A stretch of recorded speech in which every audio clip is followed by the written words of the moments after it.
Selamat datang di Ngusik, ngobrol untuk sehat dengan gaya asyik untuk Metro Ceria, dan jangan lupa subscribe channel YouTube Dinkes Kota Metro.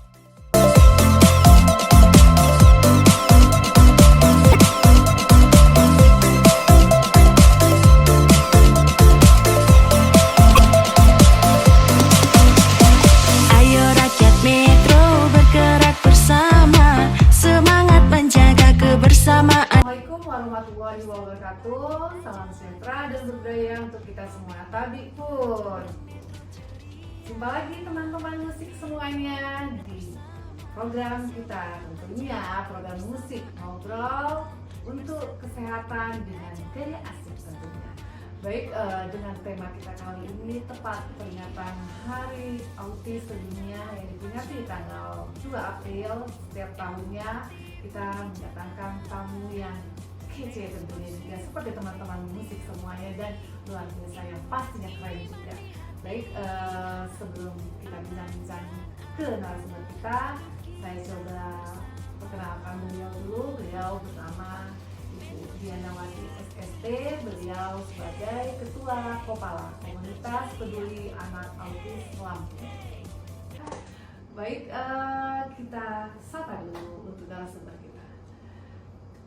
Apa kabar, Bu Diana? Alhamdulillah sehat, Mbak Ira. Alhamdulillah. Boleh sapa dulu dong teman-teman musiknya semua. Hai teman-teman musik semua, semoga sehat selalu. Baik, Bu Diana, boleh nih sedikit tahu nih untuk teman-teman musik kami ya, ini dimaksud dengan Kopala itu apa ya, Bu Diana? Oke, baik. Assalamualaikum warahmatullahi wabarakatuh. Kopala itu singkatan dari Komunitas Peduli Autis Lampung, gitu ya. Nah, jadi di sini berisikan orang tua, guru, ada terapis-terapis, dan siapa aja deh yang mau bergabung untuk membantu mensosialisasikan tentang autisme.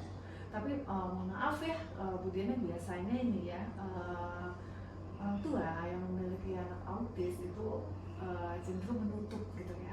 Jadi menutup maksudnya menutup diri bahwa mereka mempunyai anak autis, atau rasa malu atau seperti apa tadi ya, atau ada yang bahkan nggak boleh deket-deket nih dengan anak autis menular, padahal enggak ya Bu Diana ya.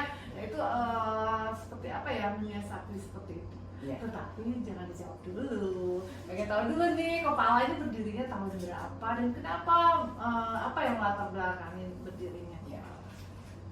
Kopala itu berdirinya tepat pada saat inilah ya, seperti memperingati Hari Autis Sedunia, yaitu 2 April 2015, dan itu di Cahaya Bangsa School. Kebetulan Cahaya Bangsa School itu mengadakan seminar pendek tentang deteksi dini tumbuh kembang pada saat itu, dan yang diundang para orang tua yang memiliki anak berkebutuhan khusus, kemudian dinas pendidikan pada saat itu. Kemudian dengan pertemuan itulah akhirnya kami para orang tua, dan diperkasi juga oleh Cahaya Bangsa dan dinas pendidikan pada saat itu Pak Cepi, Pokja Inklusi di situ. Jadi berinisiatif lah untuk membuat komunitas Peduli Autis Lampung itu. Nah, sampai sekarang Bagaimana memberikan edukasi nih kepada orang tua tadi yang menutup diri dengan memiliki anak autis itu seperti apa, dan bagaimana juga nanti menyemangati mereka seperti bukan akhir segala-galanya ya Bu Diana ya, bahwa kita memiliki anak autis bukan ini hukuman, bukan ini akhir dari segala-galanya. Mungkin sedikit share pengalaman, dan itu juga bagaimana menyikapi orang tua yang tadi menutup diri atau membatasinya. Baik, Mbak Ira, ya memang itu masih kendala juga buat kami komunitas, karena tidak semua orang tua itu membuka diri.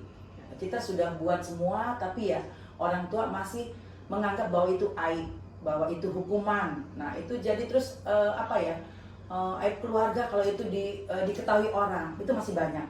Jadi yang ikut ke kami, ke komunitas itu adalah orang-orang tua yang sudah mau menerima dengan tulus, kemudian mau berusaha, karena sekali lagi penerimaan dulu kunci utama.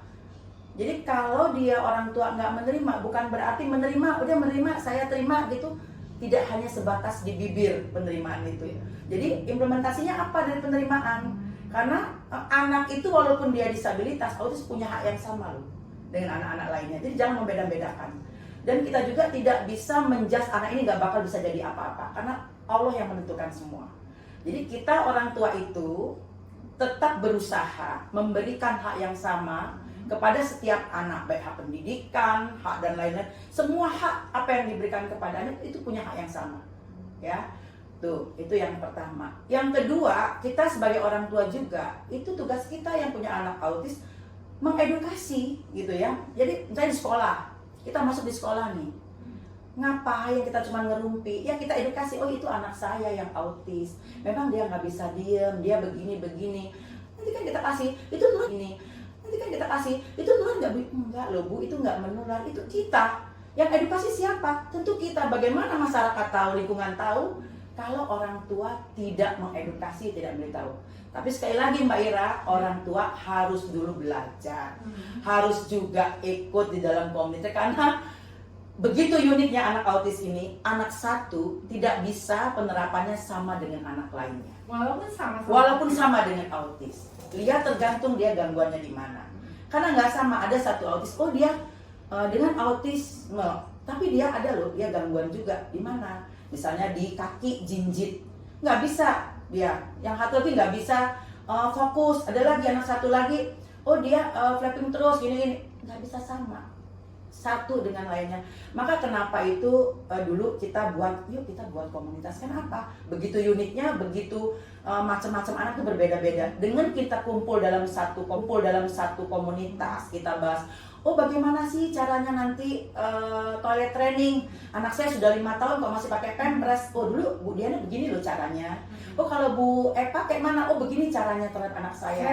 Sharing. Pengalaman. Karena dengan pengalaman, karena banyak pengalaman itu tentunya dari orang-orang tua yang sudah lebih dulu memiliki anak disabilitas, tentunya juga berdasarkan ilmu dari profesional-profesional yang telah kita alami.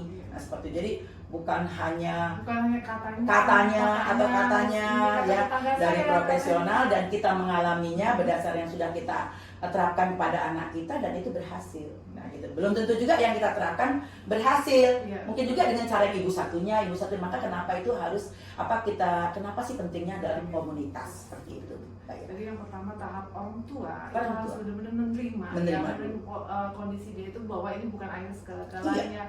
Dengan keyakinan bahwa kita bisa, anak kita mampu seperti anak-anak yang lainnya dalam kondisi pertumbuhan dan perkembangan yang sesuai gitu ya. Memberikan kesempatan yang sama. Dan pada saat sekarang pun sekolah-sekolah kan sudah menerima semua ya, sekolah-sekolah inklusi. Dan nggak ada kata kita nggak ada lagi ya untuk menolak anak-anak autis khususnya di sini ya seperti itu. Dan pada saat sekolah pun itu antara orang tua yang memiliki anak autis dan gurunya mungkin untuk komunikasinya lebih intens lagi ya, seperti itu ya Bu Edith.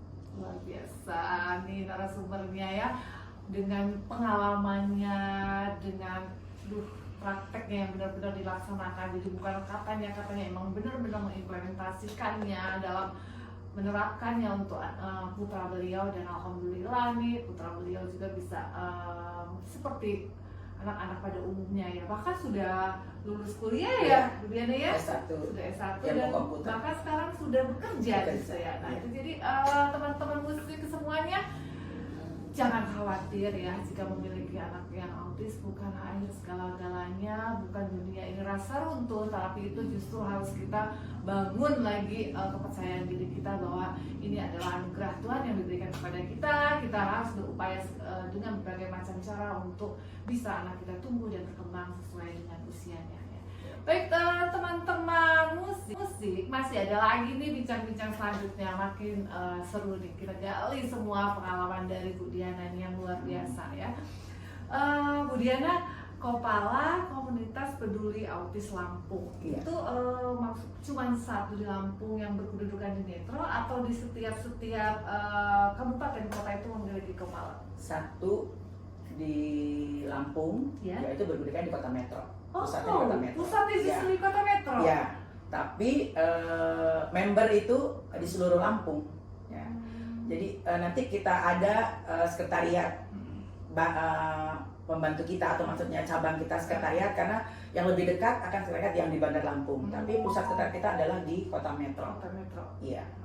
Luar biasa, ternyata pusat kepala di Metro berkedudukannya, Masya Allah, luar biasa, dengan tentunya peran.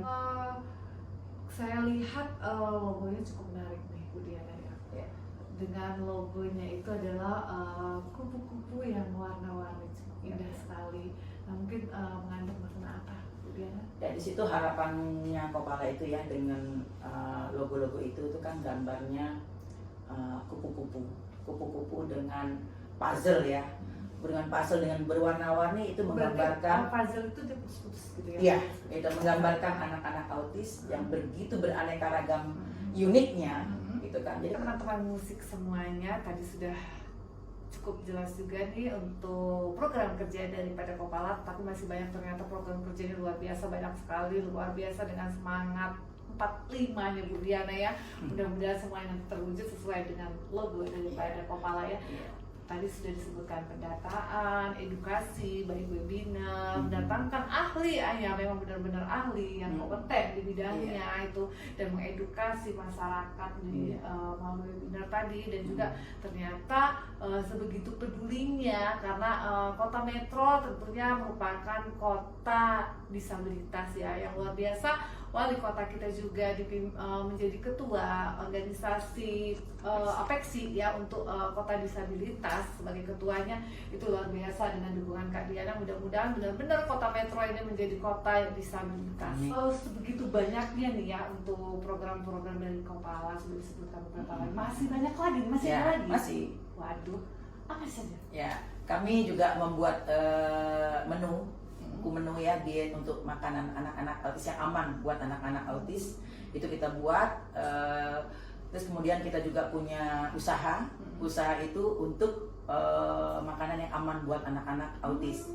Jadi ada khusus garamnya, khusus tepungnya dan lain-lain. Kemudian alat masak, kemudian alat makan anak autis itu kami juga itu yang mengelola adalah ada ibu-ibu Kopala yang mengelola. Iya. Jadi kalau nanti dari member group itu membutuhkan, ya mereka menghubungi bagian usaha kami. Nah, seperti itu. Dan kita ada market day gitu ya, di hari Jumat itu kita share apa yang butuh, nanti mereka akan japri ke bagian usaha, seperti itu. Kemudian kami setiap tahunnya juga buat kalender seperti itu. Kemudian kami setiap tahunnya juga buat kalender seperti yang Mbak Ira lihat itu adalah setiap tahunnya kita buat kalender. Kalender itu juga ya mengulas kegiatan-kegiatan dalam satu tahun. Ya, dalam satu tahun apa aja, di setiap tahun itu ada kegiatan-kegiatan kami. Kemudian kita juga pernah di 2020 itu kita diminta Radio El Sinta untuk tentang Hari Autis Sedunia, juga kita diminta on air ya. Terus RRI Jakarta kita di 2021 sebagai juga sebagai dari komunitas juga pernah. Kemudian untuk 2023 ini sebenarnya program kerja kami 2022 Rumah Belajar. Namun bisa terlaksana baru kami resmikan Rumah Belajar itu. Yang seperti apa sih Rumah Belajar itu gitu ya. Itu kami akan mengajarkan para orang tua bagaimana mengajarkan anak-anak autisnya untuk kemandirian ya. Kalau dia memang sudah ikut di PLA untuk terapi, udah ikut di mana terapi, monggo. Tapi apakah di usia ini dia yang belum bisa kemandiriannya? Misal, dia belum bisa makan sendiri, kita ajarkan bagaimana cara makan sendiri. Dia belum bisa lepas pampers, kita ajarkan bagaimana toilet training. Dia belum bisa nih, usia udah 17 tahun, anak autis belum bisa masak sendiri, kita ajarkan bagaimana masak sendiri. Anak autis belum bisa nyuci nih, usia 17 tahun, ayo kita ajarkan nyuci, baik secara manual ataupun dengan alat. Nanti bagaimana dia menyetrika, itu juga harus kita ajarkan kemandirian. Harapannya, walaupun dia tidak bisa seandainya dengan kognitif yang kurang, IQ yang kurang, namun dia tidak menjadi beban keluarga. Teman-teman musik semuanya, tadi Bu Diana sudah sampaikan bahwa di Kota Metro yang merupakan memang sekretariat khusus untuk Kopalanya hanya ada di Kota Metro, untuk di Lampung itu beliau juga dengan program kerjanya tadi cukup banyak. Salah satunya juga adalah dengan mendirikan rumah belajar ya, dengan mendirikan rumah belajar. Dan untuk teman-teman musik semuanya, mohon diinformasikan yang memiliki anak autis bisa mendaftarkan untuk masuk dalam komunitas, sekaligus bisa mengikuti dalam kegiatan-kegiatan yang ada di Kopala, termasuk adalah bagaimana kita bisa mendapatkan informasi, mendapatkan pembelajaran, mengedukasi untuk orang tua khususnya itu di dalam program rumah belajarnya. Jadi silakan nanti jika ingin mendaftar bisa kita fasilitasi. Luar biasa Kopala ini, kita jempol. Nah, boleh kami sedikit tahu di dalam kegiatan di rumah belajar itu apa saja? Ya, jadi kita memang tadi kan yang kita ini orang tua ya, jadi orang tuanya. Di orang tua itu misalnya dia tadi kan dia datang isi formulir gitu ya, kemudian kita tanya kepada orang tua apa yang sudah dicapai anak, apa yang belum dicapai, nanti kita lihat. Kalau dia memang sudah terapi di PLA, nanti kita sinkronkan. Yang terapi harus sama, jangan nanti apa yang di tempat tadi kita, iya jangan beda-beda. Kalau beda-beda tambah bingung, anak autis nggak sama dengan anak lain. Apa yang diajarkan di itu harus sama, ya jangan kata aja berubah udah berbeda lagi, nanti dia pemahamannya sulit kalau anak-anak autis. Jadi kalau anak autis yang ditanamkan iya di awal itulah yang kita itu teruskan. Iya gitu, nah seperti itu. Jadi nggak sembarangan. Jadi apa yang kita asesmen dulu ya, apa yang dia sudah capai, apa yang belum. Bahwa dia nggak mesti harus datang setiap hari, nggak perlu. Karena satu, nggak semua orang tua punya uang untuk datang ke tempat terapi. Iya, betul. Kalau makanya tujuan rumah belajar itulah itu. iya Ya, kita kalau misalnya ke terapi juga selain waktu, Iya, biaya, iya. tadi dengan maksud ini sebenarnya iya kan gratis nih berarti. gratis nggak ada Gratis, pungut biaya. Begitu juga masuk di komunitas itu juga gratis, nggak ada iuran, nggak ada apa-apa. Silakan, yang penting mau bergabung, mau ngikut, yang monggo, yang penting mengikuti aturan yang ada, seperti itu. Ini sebenarnya mengajak suatu kebaikan yang luar biasa teman-teman musik ya, tapi masih kurang nih ya untuk para orang tua yang benar-benar memiliki, maksudnya peduli ya dengan autis, dengan yang memiliki anak autis. Itu bukan menjadikan suatu menutup diri tadi, menjadikan suatu beban gitu ya. Dengan mengikuti ini sebenarnya banyak nanti wawasan, pengetahuan itu akan lebih banyak lagi yang masuk ya. Selama ini kan kalau kita menutup diri, tahu tidak banyak nih informasi yang didapat, sehingga khawatirnya, karena orang tua juga nggak selamanya sehat ya, seperti itu ya. Tadi kan salah satu upayanya untuk teman-teman musik semuanya, bagaimana anak dengan autis ini bisa mandiri dulu deh. Oke, untuk kognitifnya, kecerdasan, lain sebagainya kita ikuti menyusul. Tapi bagaimana anak dengan autis ini bisa mandiri dulu, baru kita bisa. Kalau sudah mandiri kita kejar juga bisa nih untuk kognitifnya. Kan kognitif itu banyak ya, kecerdasan itu banyak. Gitu, anak autis cerdas juga bisa ya. Tapi kan kecerdasan itu ada banyak. Bukan kecerdasan untuk dia proses belajarnya saja. Mungkin kecerdasan dia di sosialnya, lain sebagainya itu cukup banyak ya, seperti itu. Teman-teman musik semuanya luar biasa nih, dengan program yang begitu banyak, pastinya hambatan, tantangannya yang cukup banyak juga nih ya. Sebenarnya anak-anak dengan autisi itu bisa dapat hidup normal, dan itu sebenarnya bisa kita deteksi sedini mungkin, itu bisa kita lakukan dari usia bayi, itu sudah bisa kita lakukan, dan itu semua bisa dilakukan deteksi juga oleh orang tua, juga bisa melaksanakan deteksi dengan menggunakan buku KIA. Jadi dalam buku KIA itu ada pemantauan pertumbuhan dan perkembangan. Nah, jika nanti ada satu saja yang tidak mampu dikerjakan oleh bayi atau balita tersebut, akan dirujuk di puskesmas, dan puskesmas akan melakukan asesmen lagi dengan program SDTK, situasi deteksi intervensi dini tumbuh kembang, yang salah satunya di sana selain ada KPSP, di sana juga ada untuk screening autism yang dilakukan di usia 18 bulan ke atas ya. Itu sebenarnya bisa kita lakukan deteksi. Semakin dini kita melakukan deteksi, dan itu akan mudah untuk kita kejar ketertinggalan anak-anak dengan Bu Diana. Sebelum kita tutup nih untuk musiknya, ngobrol untuk sehat dengan gaya asik tentunya ya. Baik, closing Bu Diana, apa nih pesan kesannya untuk orang tua yang memiliki anak dengan autism, atau mungkin untuk masyarakat, untuk pemerintah, silakan. Baik, ini untuk orang tua dulu ya. untuk orang tua yang memiliki anak berkebutuhan khusus, baik itu yang lain atau autisme khususnya. Jadi perlu penerimaan, ya, terimalah depan dengan lapang dada bahwa ini adalah bagian yang diberikan Tuhan kepada kita. Yakin tidak ada produksi Tuhan yang gagal, ya. Tuhan Allah itu menciptakan manusia dengan kelebihan dan kekurangan. Kita sudah tahu nih anak kita kekurangannya apa. Namun kita belum gali kan potensi yang ada. Kita belum gali kan potensi yang ada pada diri anak kita. Hayo kita sibuk dengan menggali potensi. Nggak usah dengerin omongan orang yang ini yang itu, nggak perlu. Karena mereka tidak membantu kita apa-apa, tidak membuat anak kita lebih maju. Tapi hayo kita dengan sibuk dengan mengurusi anak kita, ya. Nah, kemudian camkan di dalam hati. Kalau kita sudah males, capek, males ngurus anak kita yang autis, camkan dalam hati. Apa yang sudah kita lakukan hari ini untuk kemajuan anak kita. Jadi dengan begitu yang kita tadinya sakit jadi bangun. Karena hari ini belum ngapa-ngapain anak kita. Itulah yang saya selalu pakai di dalam diri saya supaya saya selalu setiap hari memberikan apa yang saya sudah lakukan buat kemajuan anak saya. Alhamdulillah. Itu aja teman ibu-ibu yang memiliki anak autis khususnya, ya.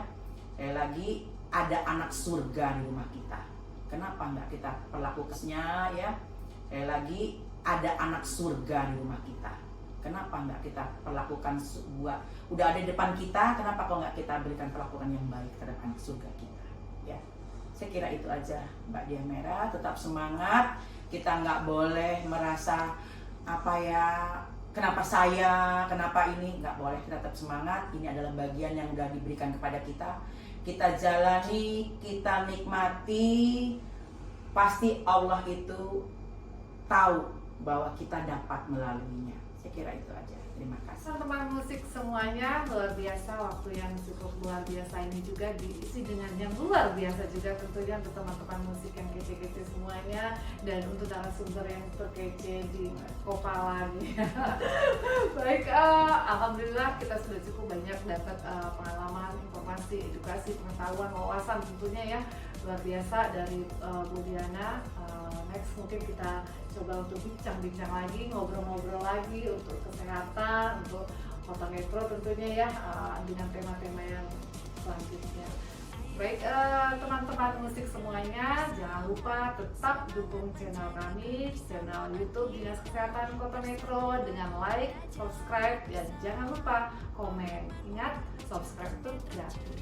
Oke, assalamualaikum warahmatullahi wabarakatuh.